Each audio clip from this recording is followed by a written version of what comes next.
శంషాబాద్ కి అతి దగ్గరలో 22,000కే చదరపు గజం 22 ఎకరాల్లో మంచి ప్లాటెడ్ ప్రాజెక్ట్. ఈ నంబర్ కు కాల్ చేయండి. వెల్కమ్ బ్యాక్ టు మనం టీవీ.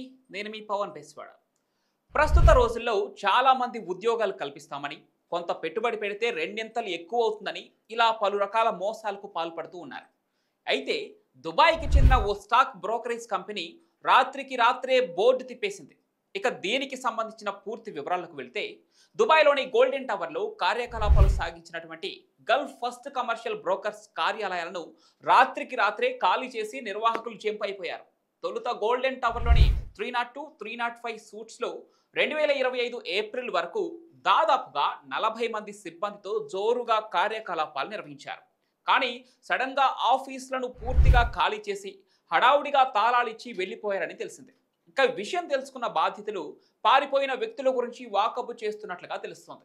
ఇందులో ప్రవాస భారతీయులతో సహా పెద్ద సంఖ్యలో ఇన్వెస్టర్లు కోట్లలో నష్టపోయినట్లు సమాచారం. ఇక్కడ పెట్టుబడి పెట్టి నష్టపోయిన బాధితుల్లో కేరళ నుంచి వచ్చి ఇక్కడ స్థిరపడిన మొహమ్మద్ ఫయాజ్ పొయిల్ అనే వ్యక్తులు భారీగా నష్టపోయినట్లు తెలుస్తోంది. ఇక వీరిద్దరూ గల్ఫ్ ఫస్ట్లో $75,000 అంటే దాదాపుగా 65 లక్షలు పెట్టుబడి పెట్టి మోసపోయినట్లు తెలిపారు.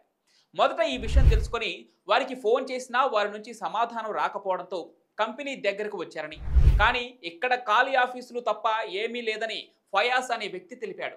తన మాతృభాష అయిన కన్నడలో మాట్లాడిన రిలేషన్షిప్ మేనేజర్ మాయం మాటలు నమ్మి 1.98 కోట్లు పెట్టుబడి పెట్టి పూర్తిగా నష్టపోయారని మరో భారతీయ బాధితుడు ఆవేదన వ్యక్తం చేశాడు.